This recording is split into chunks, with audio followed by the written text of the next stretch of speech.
distance coming through my door as I do in the last few years, because people have just they're not using common sense and reading the data in the most obvious fashion. You're Correct. still pushing for these Democrats and saying Trump is a horrible person and that he's only the biggest one is always when people say Trump's in it for himself. He's just a selfish guy. He's a greedy capitalist, whatever. And I'm thinking the guy's not taking his salary. He's got a $400,000 a year salary. He's donating. He's doing this for $1 because they make him take the dollar. Right. And I think to myself, you people are insane. The Trump, what do we call it? Trump derangement syndrome, right? TDS. I said something to someone the other day and they didn't understand what it was. I'm like, oh man, you don't even know the disease you got, man. Right. We've talked about too, in the difference between, using data, arguing with data and stock market and economy versus arguing with emotion. Yeah. He's a bad guy. Hey, you know what? Kennedy was no saint either. Oh, yeah. Yeah, without a doubt. The pinnacle Democratic presidential, presidents, right? Yep. And rightfully so. Yeah. So let's move on. So Flynn gets acquitted, or not. He's not acquitted. The charges are being dropped because the FBI, the DOJ, the Attorney General says there's just nothing there. This should never have gone forward. That's done, right? Yep. Big strike against the Democrats and this whole Russian collusion narrative, right down the crapper. The other was these transcripts from early investigations into the Russian collusion charge that Adam Schiff has been holding on to, hasn't been letting go, wouldn't release. And my new favorite guy in the Trump administration, I've liked him since day one, Richard Grenell, who was our German ambassador for the first couple of years of the Trump administration. Are you familiar with Richard? No, I'm not. Okay. I mean, I know the name, but you'd know him if you saw his face. So yeah. He's gay. I don't know if he's the first gay ambassador, but he's pretty high ranking to get Germany, right? But you can't tell. He doesn't flash that he's gay or anything else, but he's a solid conservative and has done a great job representing the U.S. in dealing with NATO and Europe and Western Europe, the Union, the whole nine yards while he's been over there.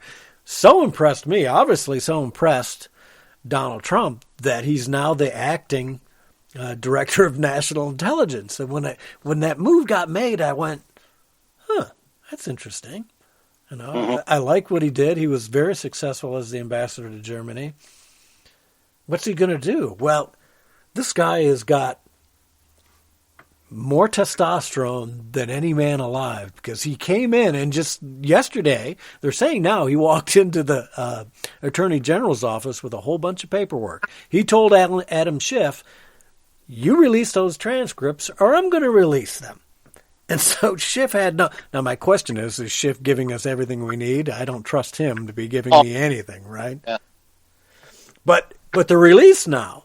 So Richard Grenell is just like a superstar. This is a guy I hope runs for president at some point down the road because you want the first gay president, it needs to be Richard Grenell. If it's not Barack Obama. I'll put my tinfoil right out for everyone to see. But I think I did that show years ago about the talk of Barack Obama being gay and Michelle Obama actually being a man. Let's not go there. That's a whole show unto that's a whole show unto itself, and I'd love to do it because it'd be a lot of fun. But I'm just ecstatic. Yesterday was just the greatest of days. What went under the radar was Chris Christie got good news on his court case too in Bridgegate. So I didn't see. Oh, he walked away. I'll have to put a link on. I'll try and get one up. It's kind of went unnoticed, but it was a big win for another conservative guy. Won a big court case, Chris Christie, who I kind of like. I've had my ups and downs with Chris Christie. There's things I didn't like about him, but in the end, I kind of like him. All in all, he's not a perfect Republican. He's kind of an elitist in the whatever, go along to get along when he shouldn't be, but.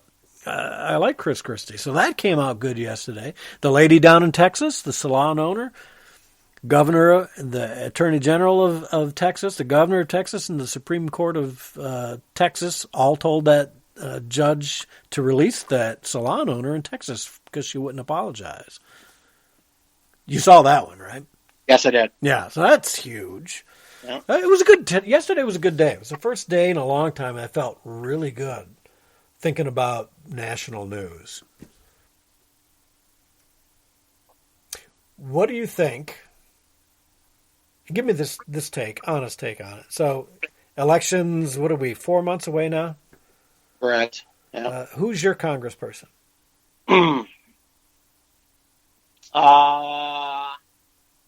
You're in West Oakland, right? West Oakland. So Congress is Slotkin. Slotkin. Yes. Yeah, Slotkin's yours. She's mine too. What do you think? I know you're not going to vote for her. No. It's John James is I think who's challenging for that seat. Correct. No, John James is Senate going up against Gary Peters. Gary Peters. Yeah. Yeah. Our Republicans going up for that are Mike Detmer. Detmer, yes. Yeah, correct. Mike Detmer. B is Alan Hoover. I had Alan Hoover on the show here, I don't know, a couple months back. I liked Alan Hoover. Really nice guy, a Marine, still a Marine. He's in the National Guard now, I think. Really good guy with great ideas. And we'll probably have to reach out and try and get him back on the show again, too. And then Mike Detmer, I seem to like where he stands on most of the stuff. There's a Paul Jung, I think, is another guy that I don't trust because he's kind of a carpetbagger, right? Yep. Somebody sent him in here, and I don't know that I trust that guy. But John James I like. I'm glad he's running against Peters. I think he's got a shot at it. I'm not happy with his campaign team because I don't think he's spending enough time in Detroit and Wayne County and even Washtenaw County like he should. Agreed. And everything everything I see is the anti-John James ads. And so I'm curious as to why he hasn't, I guess, taken a stronger position in the advertising, the media. Yeah, I've seen a few lately. But he's definitely being outspent at this point by Gary Peters. And I'm hoping that's just he's going to wait until September or August, to really fire up his advertising. I don't know. We'll have to wait and see. But I'm hoping John James wins this. He should be able to beat Gary Peters. I think so too. And I mean, obviously, it's all, you see the media ads and it's one side attacking the other, right? Yeah. So the truth we're in the middle. Yeah, I can tell you this. For this time around, I am going to vote, and I've never done this in my life. I've never pulled the straight ticket lever ever in my life. I think in 2020, I'm just going to pull the straight Republican ticket. Gary, I'm not kidding you. I would, same thing. I've never done that. I've been, for the most part, a conscience voter for most of my life. Not a big fan of a strict two-party system. I voted for Ross Perot twice. That's the independent and libertarian vote. But then 2016 happened, and I saw Hillary and thought, there is no way. I have one vote, and I will do anything to keep her out of office, the office of president, and voted for Trump for strictly that reason. Yeah. With a little bit of, I'll say not strictly, because I do like the idea. Same with Perot. Here's a businessman. The government of the United States is the biggest business in the entire world, right? Yep. So yeah, I was a Ross Perot fan until he quit. And I understand why he quit. Right. I felt kind of betrayed. Probably like a lot of Bernie supporters feel right now. Right. Probably exactly. Well, it'll be interesting. What do you think? So Joe Biden's going to walk into, I don't know if they're going to do the virtual convention or whatever. They're sticking with Biden at this point. Who do you think VP pick is for him? Who? Tough one, right? With Warren or Gretchen Whitmer, quite frank. I think obviously it will be a woman. My thought was that he was going to go for a woman of color because he's dying to try and get back the African American vote, right? So he's going to try Yeah. and find. And I was thinking, is there Hispanic? Is there an African American? And I can't even really think. Stacey Abrams, there's just no way he could pick her. No. Right. She is such a failure. She is so.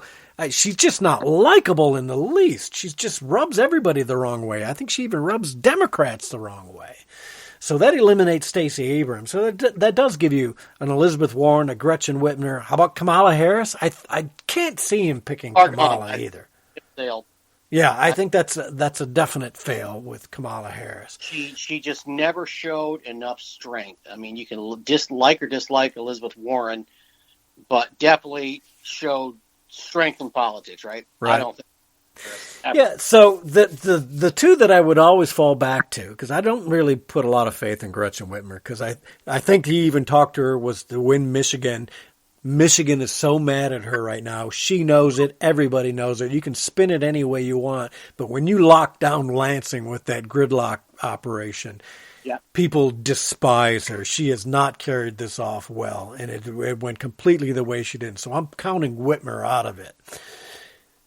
But there's only one African-American woman that I could think of that makes sense for Joe Biden. And it's got its own baggage, if you ask me. But I can see Democrats saying, we need Michelle Obama, right? Don't do it. I say the same thing, dude. Michelle Obama is not going to help them. But I think a lot of Democrats don't think that way.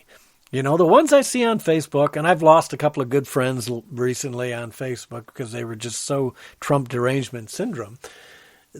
I know that's what they're thinking. I know in their mind thinking, yeah, we can win with Michelle Obama and she'll take over the presidency once Joe dies, or once Joe becomes incapacitated. And I'm thinking, do you really believe the American people are going to vote for Michelle Obama? Now, will I say this? Do I believe that him choosing her as a VP could get him more votes over other candidate A, B, C? Yes. Yeah. Yes, sure. Absolutely. And I think that's what it comes down to. The other portion of this for me is, does the Queen reassert herself knowing that Joe is going to Arkansas in the next 12 months, right? Does he pick Hillary? Because she does bring in some pretty good voter block too.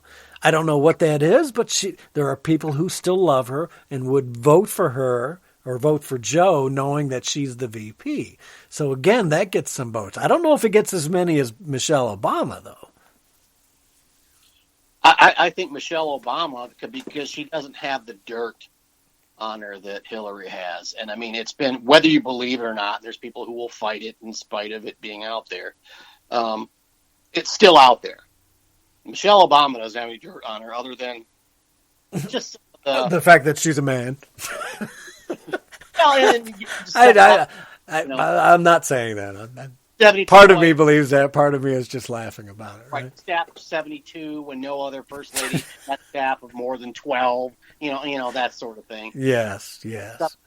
In the grand scheme of things, I won't call it petty because it's not petty. But in the grand scheme of things, in government weights and spending, is that really a big deal? Or from a scandal standpoint, not really. So she doesn't have the dirt on her, obviously, that Hillary has. Right. So I would think at this point that maybe Hillary's ship has even sailed. To your point, will she get some votes? For sure. Yeah. There are still. It would be interesting to see the real behind-the-scenes power structure of the Democratic Party as it sits today.